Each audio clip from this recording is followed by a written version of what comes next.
Good evening, everybody. Well, I don't know if you were attentive, but there is a common thread in all of the readings and the responsorial psalm and everything. And all of them have to do with the resurrection of the dead and with heaven. And the gist is that this life is not the end of the game. This life is simply a stage.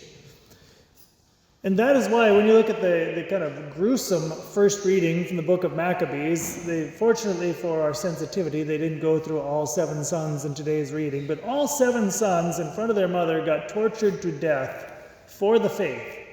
And each one of the 7, in one way or another, told the king, we absolutely will not renege on our faith because we await the promises of the Lord, who is going to bless those who are faithful. Without that, you would say, why would these guys do that?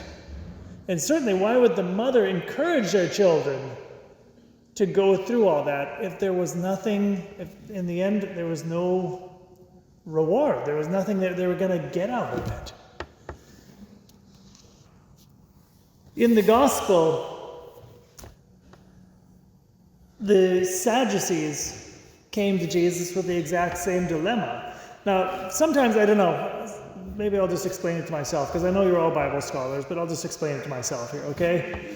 Okay, Father Eric, when you read the New Testament and you see these 3 groups of people that are always giving Jesus a hard time, and he's always butting heads with them, you see scribes, Pharisees, and Sadducees.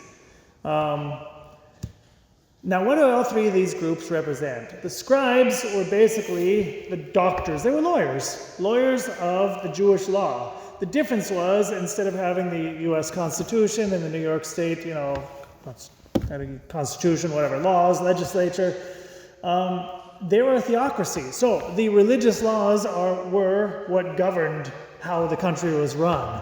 And you had people who dedicated themselves to studying the law and interpreting, okay, well, under such and such circumstances, how would you apply this? What law would apply? How do you apply it? How do you live?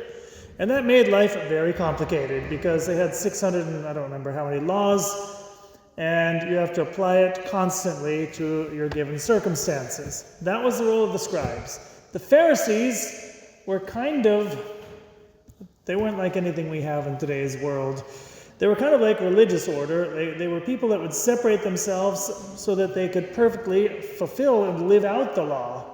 Actually, if you see in Manhattan, Hasidic Jews would be very similar. They were kind of the descendants of the Pharisees. There would be people who, they're in the world, they have children and whatnot, but they're trying to live perfectly all the rules of the law.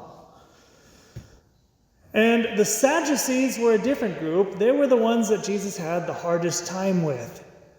Because the Sadducees only believed in the first 5 books of the Bible, the Pentateuch. And anything that came after it, they didn't buy into. And they were very literal in the interpretation of the first 5 books. Now the problem is this. When it comes to the resurrection of the dead, you and I all take that for granted. You and I think about, okay, there's heaven. If you die and you're a nice person and you live according to your faith and do God's will, you get to go to heaven. To us, that's logical. You know what? To the Sadducees, it wasn't. Why? Because it actually never really said that explicitly in the first 5 books of the Bible. That was a concept that was gradually developed. So in early Judaism, the idea was you lived your life according to God's will. He would bless you in this life. That is why they were big on money. Money and lots of children and health and wealth and all of those things. Because if you don't have an afterlife, how is God possibly going to bless you? It's got to be in this life. And that's the way that you know that you've been blessed and you're doing God's will. And gradually throughout the history of the Jewish people, God was teaching them, no, there's more. And that's why you see in so many books people like Job, for example, this incredibly just guy, and God lets him get put through the ringer. And people are saying, well, you must not be doing God's will. And he's like, oh, I'm doing my best here, and look at all the stuff I have to go through. So, back to the gospel. So the Sadducees, in order to make fun of Jesus and make fun of this idea of an afterlife, they say, look, what happens if you get married? Some woman gets married and husband number 1 dies, husband number 2 dies, husband number 3 dies, etc., etc., etc. Whose wife is she? That's the dilemma. And Jesus, who had the unfair advantage of actually living in heaven, so he knew perfectly well what it's like to be in heaven, he kind of had an inside scoop. He says, look, you have it all wrong. And here's the thing. Our marriages are until death do us part. Marriage lasts until death do us part. It does not last afterward. Now, does that mean that somehow marriage is not as important as, it's not like eternally valuable? No. The thing is this. Our marriage is in anticipation of what heaven will be. Maybe somebody out there is thinking, Father, if you knew what my marriage is like, you would not try to entice me by saying heaven is going to be the continuation, never ending. Fair enough. I didn't say that your marriage is a perfect representation of heaven, but our marriage is a representation of what heaven will be. Heaven is a marriage. When we die, if you make it into heaven, it means you are part of the church, and the church is the bride of Christ. Heaven is basically every single person who gets in there, who lives the life that God will let them into heaven. You become married to God. And even in this world right now, with your flesh and blood spouse, why is it a sacrament? It is a sacrament because God is in the middle.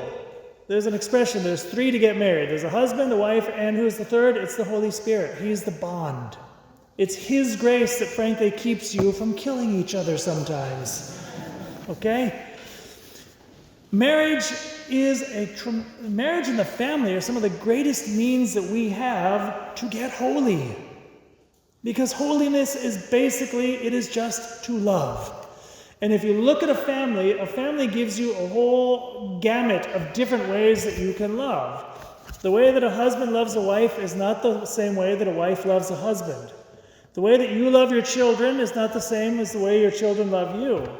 Your children have siblings. There's a different kind of love there. And if you live in a neighborhood, maybe not here so much, you guys don't live so close together, but if you grew up in Brooklyn or something where the houses are on top of each other and there's kids running around on the street and playing stoop ball, if you live in one of those neighborhoods, there's these friendships and all of these are different ways of love. Each one of those ways of loving is just a dimension of God's love. And when we go to heaven, you get the whole enchilada all at once. Heaven is the fulfillment of every kind of love that we aspire to. And your marriage is an entry point into that. Your marriage is simply God training you right now for what eternity could be. Now, I won't say will be because, again, you're giving me those funny looks, Father. Don't say my marriage is heaven. But your marriage is training you for what eternity should be. I remember I only once went through the Chronicles of Narnia, the books by C.S. Lewis. The Lion, the Witch, and the Wardrobe is the most famous one. The 7th book is the final battle or the last battle or whatever. It's kind of his version of the apocalypse. It's about the church being faithful when there's persecution and when it seems like we are losing. And again, he wrote this around World War II, so people were going through that. But he had a very cool image. At the very end of the book, when basically the world is coming to an end, the kids, the main characters, I don't remember how it went, but they met Aslan the lion, and there's this kind of a crossroad, and there's different universes or different worlds converging, and all of them converged in one central place, which is where Aslan was, who was the Christ figure. And each one of those universes, if you want, can represent a different walk of life for us. I said that marriage is a symbol for what heaven will be. It is a sacrament. It is a partial living out of heaven already. And I said that anyone who goes to heaven is entering into marriage. Okay, who is it who is saying this to you? It's a guy who's consecrated to celibacy. Father, what do you know about marriage? Why are you talking about marriage so much? You're a priest. Do you want to go to heaven? Are you going to be married? Yes. In reality, yes.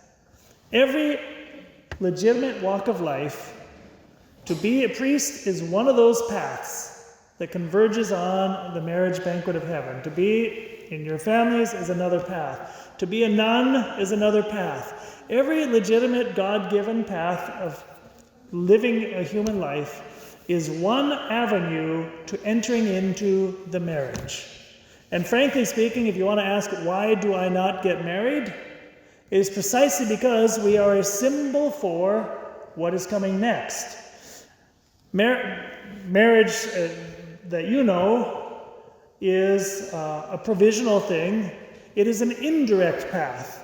By means of living with my spouse and by means of the children that we generate through our love, indirectly we are entering into the marriage with God.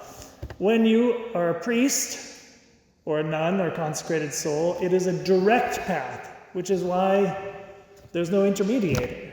What we're doing is we are a symbol for the things that are coming. So when we look at marriage, which gets so called into question today, which gets so attacked in society, why is it that the church so often is, kind of a stick in the mud and we don't settle for all these cheap substitutes for ideas of what the family is or whatnot? It is because we have the highest possible respect for marriage and family. For us, it is the very reason for our existing. For us, it is the way that we will be united with God. So, happy 32nd Sunday, and God willing, when you go home and you look at your spouse and you look at your children, you will remember you are my pathway to heaven. So hopefully you'll be nice to each other. In the name of the Father, and the Son, and the Holy Spirit.